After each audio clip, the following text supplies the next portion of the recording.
Good afternoon, folks, from Mobile, Cebu, and I got a special treat today.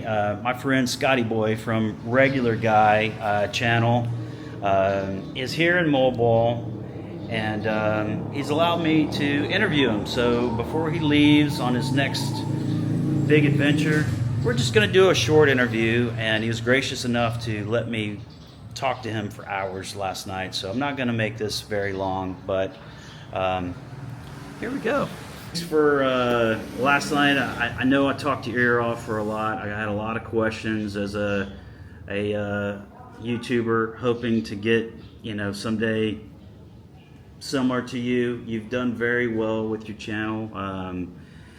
There's a lot of people that watch you and have watched you grow, and I guess I just have a couple questions for you. I mean, what is it like being able to, I guess, for lack of better words, live your dream? I mean, I know you had a job you really didn't care for in Korea, and now you're here, and every day you get up. I mean, what's that got to be like, knowing that you're your own captain? It's a gift from the Lord up above, because I really didn't have a choice. It was vlogging didn't work out. I had to go back to teaching, right? And the thing is, like some people said, well, you got to go back home and get your 20 years, get your Social Security. And then it's like, well, that's fantastic. It sounds great. I mean, theoretically, it sounds fantastic, but there's only one problem. What am I going to do at home? Yeah, there's nothing I want to do. I mean, you could give me a long list of 100 different jobs, right? At home, in Vancouver or in Canada. There's none of them I want to do. Right? Yeah. I know people who made good money in the oil fields, but they said it sucks there. It's just barren land. There's a bar there that all the people go to, and it's like your life is like this thing, and it's like, okay, and it's minus 50 in the winter time, and okay, it's so the money's good. The daily life sucks, the hours, but the money's good. And I was thinking, okay, well, I'd rather live in the Philippines and do YouTube, right? I mean, I've tried day trading and stuff like this. Me too. It's just, hey, you know what? Some people are cut out for that stuff, right? Yeah. But I think my main problem was, I really believe this with day trading. It's like my heart wasn't in it. Right. Okay? I wanted my heart to be in it, but just naturally it wasn't really in it. And so it's really interesting because when I started YouTube, I started 2 channels. One of them was a health channel, okay?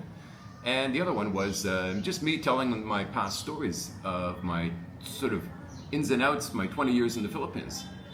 So I did one health video, and I felt I had to struggle through to make a 5-minute video. And then I did my Philippines topics, right?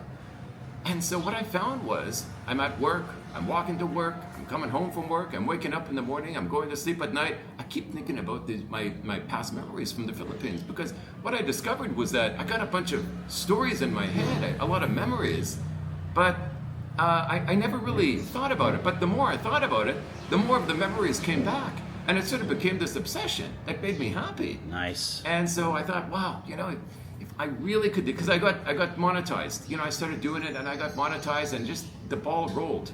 Yeah. And so I just went with the Philippines topic. So it's kind of like that old adage of do something you love and success will follow. Is that what you kind of think? I think if somebody told me that earlier, I just wouldn't have done the health thing, right? Because there was a YouTuber called Mr. Berg, Dr. Berg, that I liked. And I watch his stuff. Yeah. And I sort of wanted to talk about whatever he's talking about, because I found like he got 30,000 comments, but he wasn't replying to the comments. So a lot of people had questions and whatnot. So I wanted to be that forum for those comments, so we could talk about them. But like I said, my heart wasn't in it. Right? And that's everything. Yeah. And so I went to this other topic, and Philippines just sort of took over. And then, that was 1 year prior to me actually coming here. And so my goal was, the original goal, in 1 year, my goal is to be monetized, okay? And I don't care if I'm making 20 bucks. It's better than nothing. At least you get the funnel going. Everything's set up, the hard part's set up. Now I'm monetized. Now I'm in the Philippines. I thought that was my plan, but what happened was I got monetized pretty quick, and I started making money before I even got there. And then I came to the Philippines, And instead of telling stories, I started vlogging my life there in Butuan. And my ratings went down like that. And so I'm thinking, what the hell's going on here, right? So I'm thinking about it, and I'm like, oh yeah. I was always talking about the paper brownies in my videos before, ex-girlfriends, girls' experiences like that. Now I'm talking about, what, immigration? Right, my trip to immigration? And for some reason, I just thought I was going to get the same numbers I got before. It never clicked in like I was getting these numbers because I'm putting these hot paper brownies on the videos. Yeah. And I thought, okay, it doesn't take a rocket science to figure out this YouTube thing. Yeah. I didn't realize I was getting good views because I was talking about babes, right? And so here I am in Butuan, and I realized, start talking about babes, put babes on the thumbnail, whoosh, and my ratings took off. Super cool. It's not rocket science. Yeah. But you've done very well, and I've watched you for a long time. You've definitely been an inspiration for me, and I always love success stories.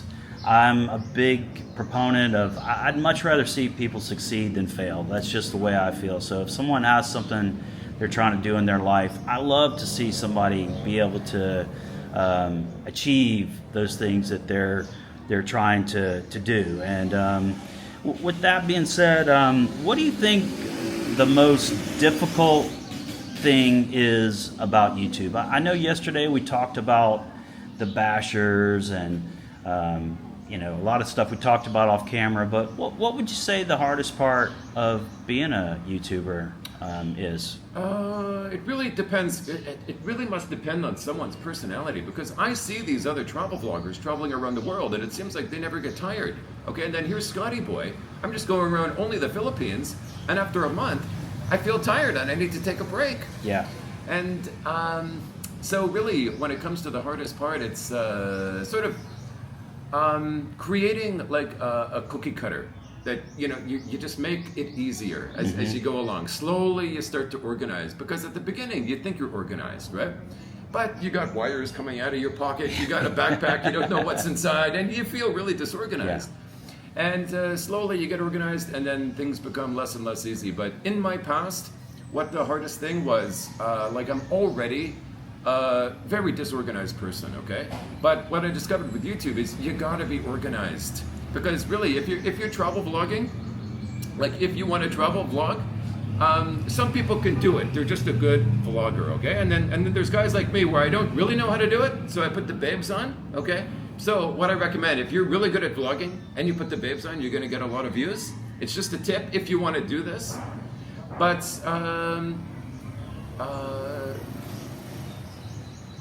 the thing is, it's like if you are gonna travel vlog, and I'm talking from my own experience here, it's 24 hours a day, okay? Like people ask me why I don't have a girlfriend, okay? Well, the thing is, it's like this. I sleep, I wake up, I'm finishing the editing that I did before, packing my stuff, hitting the road, gotta vlog at the new location, I got all the footage, now I'm hungry, I gotta get the bites to eat, and now it's getting evening, but I gotta do the editing, right? Which sometimes takes 6 hours, and sometimes takes, I would say, 30 minutes, okay? So between 30 minutes and 6 hours, depending what happened.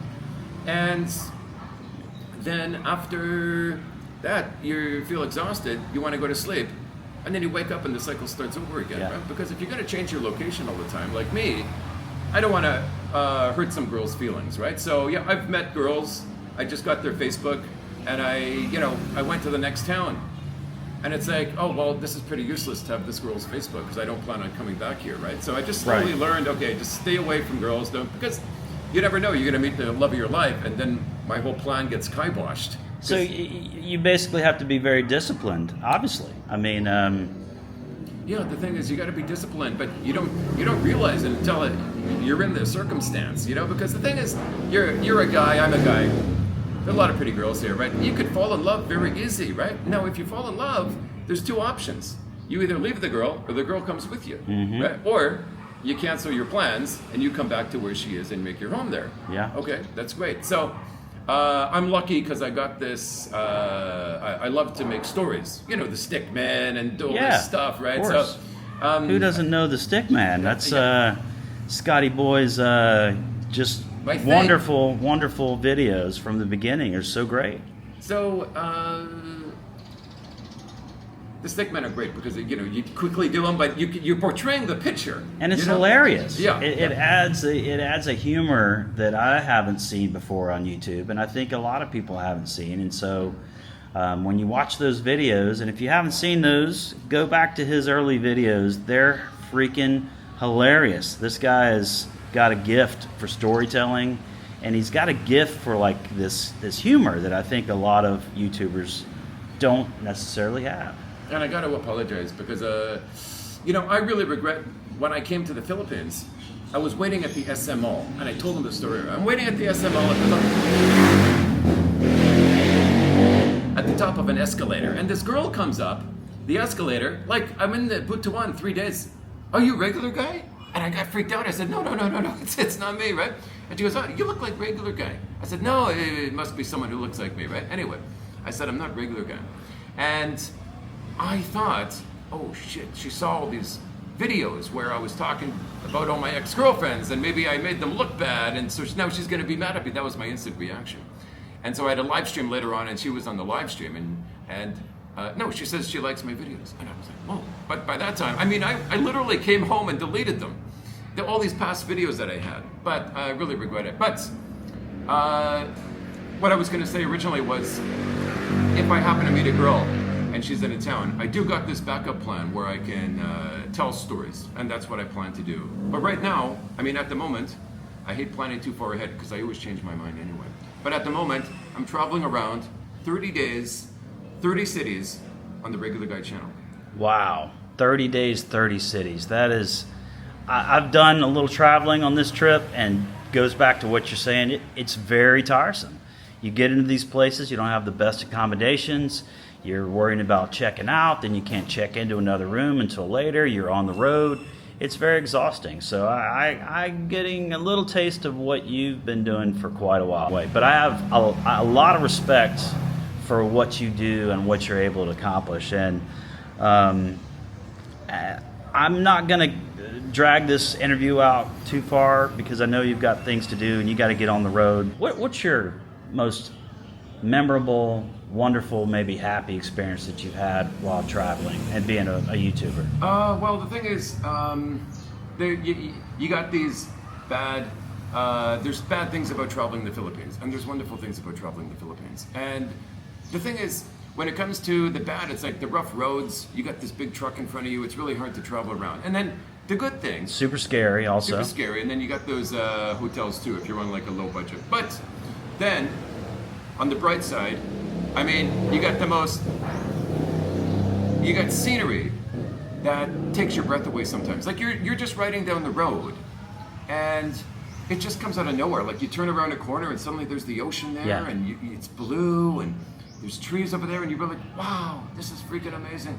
And that's really what the best memories were. And it didn't happen because you asked the best memory. But the thing is, like, this kind of memory is my favorite. When you come to these breathtaking scenes, like when you were up in the highlands, you're looking down at those islands, right? And it's the views, man. You're up in the mountains. Totally takes your breath away. I know, and it's like you just sit there in awe. But you got to go, right? There's nothing up there. There's no hotels or anything, right? You got to go. But you just sit there and you stare out at the view, and it's like, wow, imagine, right? But it happens sometimes, I gotta say, probably the best views were in Negros Island. Okay. And then the best ocean drive was in East Mindanao. Really? Mindanao Okay. Island, down the East Coast. And the best sort of, the Negros, when I said the best views, it was sort of the landscapes, the way it is there. Yeah, I really liked it. Yeah, that's probably my, the best memories were the views that I saw as I was driving around. Yeah, and I totally agree. On this trip, I've done a little bit of traveling, and you're right. You come around a corner and you see something breathtaking, and I try to store those memories for when, obviously, I got to go back to USA and work. And, when things get tough there, I'll try to bring that snapshot up, in my head and remember those. And I was going to ask you, and I think you touched on this earlier, you don't like to make a lot of plans, but briefly, as a content creator, where do you see yourself in 5 years? You still see yourself doing YouTube and creating content? Well, that's a great question. What I probably plan on doing that far ahead of time is having another channel where I'm telling like mystery stories, something like that. Because, you could beat the Philippines topic with a dead horse. Yes. You just keep doing the same thing all the time. And what you realize when you go from town to town, really, I hate to say it, but, you got houses, you got roads, you got businesses. It's kind of all the same, but with its subtle differences. But it can get tiring, and I'm sure after 5 years, by that time, you got to settle down somewhere, right? And like I plan to be doing mystery stories, news stories. I love the whole idea of I love the whole idea of, I don't know, expressing the way I see this story to the video to the people who are watching, because I think I see it different than how other people see it, because sometimes if I'm talking about a news story, maybe I realize that the other person didn't see it how I saw it. Right. And so this is kind of interesting to me. And so if it's interesting, that probably means I'll be able to do it for a while. Yeah.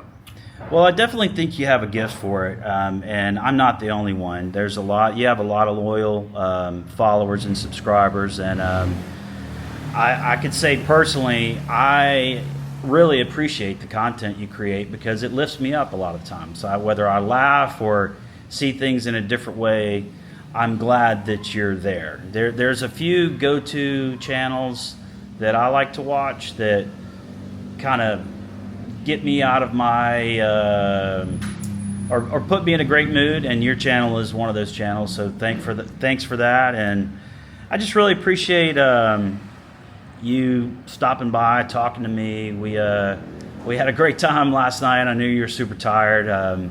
We had some dinner, and so great interview, and I really appreciate it, my friend. So we'll wrap this up, folks, but me and a regular guy here, maybe go get some food, and he's off to his next adventure. Thanks, Scott. All right.